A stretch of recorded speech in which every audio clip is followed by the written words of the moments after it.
Myself, Dr. M.K. Paliwal, Assistant Professor in Chemistry, Government Girls College, Chomu. MSc Final, ultraviolet visible spectroscopy. बच्चों, आज हम, जैसा मैंने आपको पिछली क्लास में बताया था कि आज हम एब्जॉर्प्शन पीक्स या बैंड्स जो मिलते हैं अल्ट्रावायलेट विजिबल स्पेक्ट्रोस्कोपी में, उसमें किस किस तरह के शिफ्ट्स हमारे को ऑब्जर्व हो सकते हैं।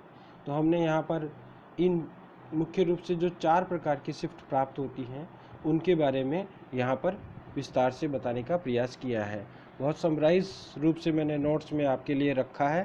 तो सबसे इम्पॉर्टेंट है इसमें, जैसे हमने एप्सिलॉन मैक्सिमम इंटेंसिटी वर्सेस हमने लेमडा के वर्सेस एक ग्राफ प्लॉट किया है, उसमें बता रखा है कि देखिए, अगर किसी एब्जॉर्प्शन बैंड में अगर वेवलेंथ बढ़ती है, यानी लेमडा की वैल्यू बढ़ती है, तो उसे रेड शिफ्ट कहते हैं और उसको बाथोक्रोमिक शिफ्ट कहते हैं।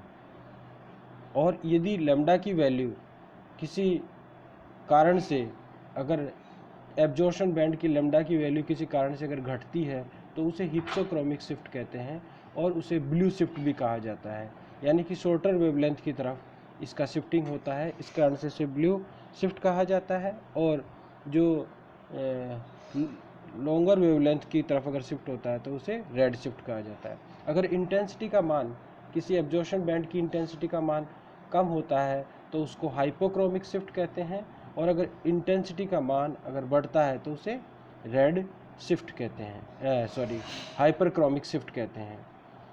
Generally red shift is observed with hyperchromic effect and blue shift is observed with hyperchromic shift, यानी कि जो ब्लू शिफ्ट है वो हाइपोक्रोमिक शिफ्ट के साथ ऑब्जर्व होता है, यानी कि ये उसमें इंटेंसिटी और लैम्डा में दोनों में गिरावट आती है। और अगर रेड शिफ्ट मिलता है तो उसके साथ हाइपोक्रोमिक शिफ्ट भी मिलने के चांसेस हैं, यानी कि ये दोनों सामान्यतः साथ साथ मिलते हैं। अब हमने यहाँ पे कुछ एग्जांपल्स की बात की है, जैसे phenol shows red shift in alkyne medium. Alkyne medium में जो फिनॉल होता है वो रेड शिफ्ट ऑब्जर्व करता है, यानी कि हायर वेवलेंथ की तरफ जो है वो जाता है। उसका कारण क्या होता है कि एनर्जी का मान, रिक्वायर्ड एनर्जी का मान कम हो जाता है फिर पर्टिकुलर ट्रांजिशन के लिए। रिक्वायर्ड एनर्जी का मान कम होने के कारण से वहाँ पर हमारे को रेड शिफ्ट ऑब्जर्व होता है। और फिनॉल जो होता है वो प्लस, जो इसमें जो फिनॉल और फिनॉक्साइड आयन में जो OH का प्लस M इफेक्ट होता है वो O- से कम होता है, इस कारण से इसमें रेड शिफ्ट प्राप्त होता है। अब एल्कलाइन एनिलीन जो है वह एसिटिक मीडियम में ब्लू शिफ्ट शो करता है, क्योंकि जब एनिलीन होता है तो उसके पास लोन पेयर ऑफ इलेक्ट्रॉन होता है जो बेंजीन रिंग में आराम से इजीली मूव कर सकता है, और जो है वो पर्टिकुलर किसी ट्रांजिशन रेजोनेंस में स्टेबलाइज हो जाता है, जिसके कारण पर्टिकुलर ट्रांजिशन में जो है उसमें हमारे को ट्रांजिशन करने के कारण से, स्टेबलाइज होने के कारण से ट्रांजिशन के लिए रिक्वायर्ड एनर्जी का मान ज़्यादा हो जाता है। और इधर अगर हम शिफ्ट कर इसमें जो आते हैं, मान लो एसिडिक मीडियम होता है तो ये NH3+ में कन्वर्ट हो जाता है, जिसके कारण से इसका जो -I इफेक्ट है उसकी वजह से ये क्या होता है, डिस्टेबलाइज हो जाता है और रिक्वायर्ड एनर्जी का मान जो होता है वह ज़्यादा हो जाता है। ज़्यादा होने के कारण से जो लेमडा की वैल्यू वह है कम हो जाती है, जिसके कारण से यहाँ पर ब्लू शिफ्ट ऑब्जर्व होता है।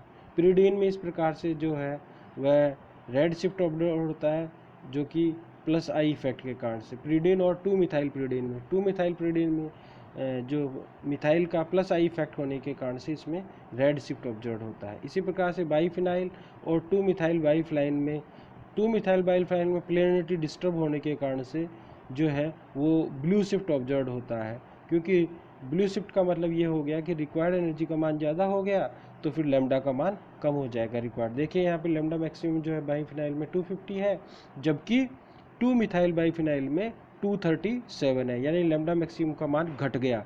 और लेमडा मैक्सिमम का मान घटने के कारण क्या है, प्लेनरिटी डिस्टर्ब हो जाए। बाईफिनाइल की दोनों जो रिंग्स होती हैं वो एक प्लेन सरफेस में होती है, जिसके कारण से उसमें इलेक्ट्रॉन का डीलोकलाइजेशन आराम से हो जाता है, जिसके कारण से वह स्टेबल होता है, ज़्यादा स्टेबल होता है बजाय कि 2-मिथाइल बाईफिनाइल के। और स्टेबल होने के कारण से इसमें जो पर्टिकुलर इलेक्ट्रॉनिक ट्रांजिशन के लिए जो रिक्वायर्ड एनर्जी का मान जो होता है वह जो है स्टेबलाइज उस लेमडा का मान ज़्यादा होता है, जबकि इसमें 2 मिथाइल फिनाइल में जो होता है लेमडा का मान कम होता है।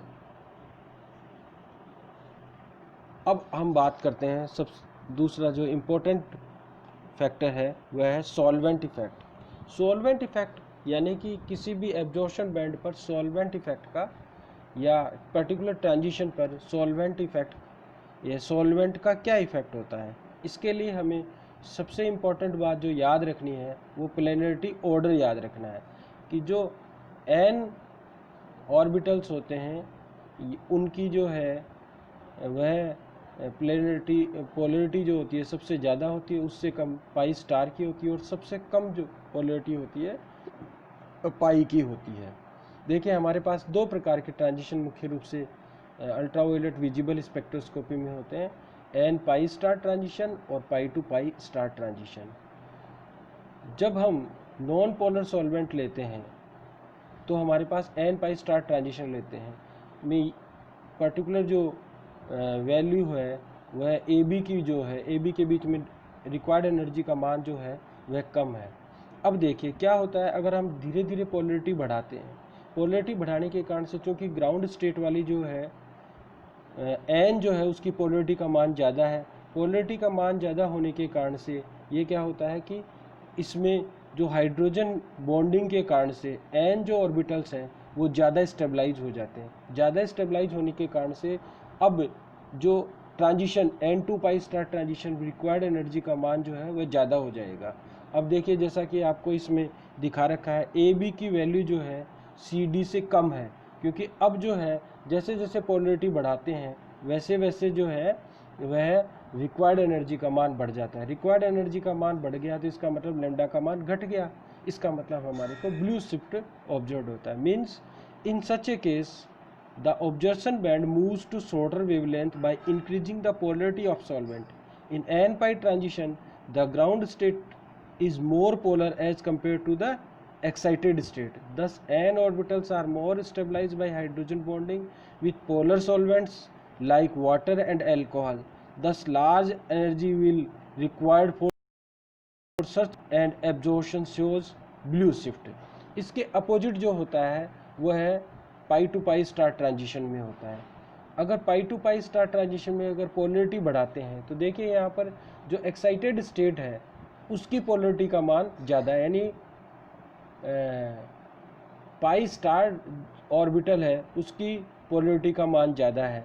तो जब हम पोलरिटी बढ़ाएंगे तो जो है पाई स्टार ऑर्बिटल जो है वह हाइड्रोजन बॉन्डिंग के साथ ज़्यादा स्टेबलाइज कर जाएगा। स्टेबलाइज करने के कारण से उसकी थोड़ी सी एनर्जी कम हो जाएगी।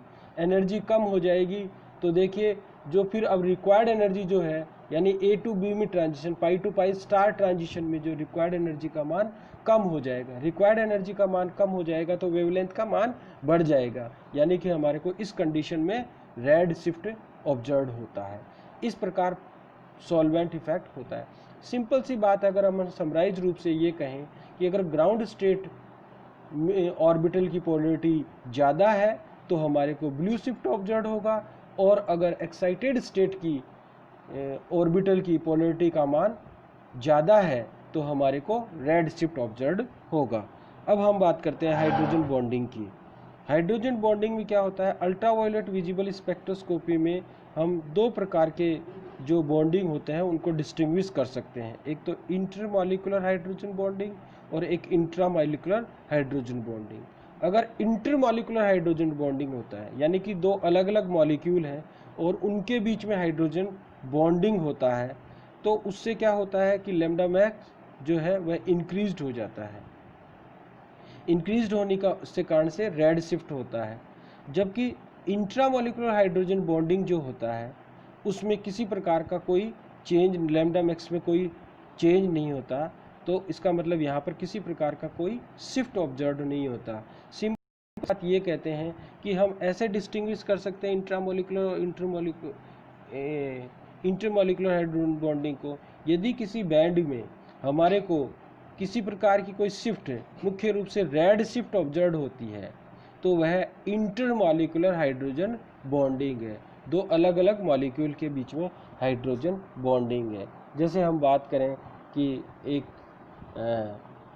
एथेनॉल और एथेनॉल के दो मॉलिक्यूल हैं, उनके बीच में हाइड्रोजन बॉन्डिंग होती है, तो इस प्रकार की जो बॉन्डिंग होती है वह जो है इंटरमॉलिक्यूलर हाइड्रोजन बॉन्डिंग होती है। जबकि सैलिसिलिक एसिड में जो होता है, या फिर मान लो बेंजीन रिंग पे दो ग्रुप जुड़े हुए हैं जिनके बीच में आपस में हाइड्रोजन बॉन्डिंग हो जाती है, OH और COH ग्रुप जुड़ा हुआ है और उनके बीच में हाइड्रोजन बॉन्डिंग हो जाती है किसी वजह से आपस में ही, उन्हीं के एक ही मॉलिक्यूल के बीच में, तो इस प्रकार की जो बॉन्डिंग होती है वो इंट्रामॉलिक्यूलर हाइड्रोजन बॉन्डिंग होती है।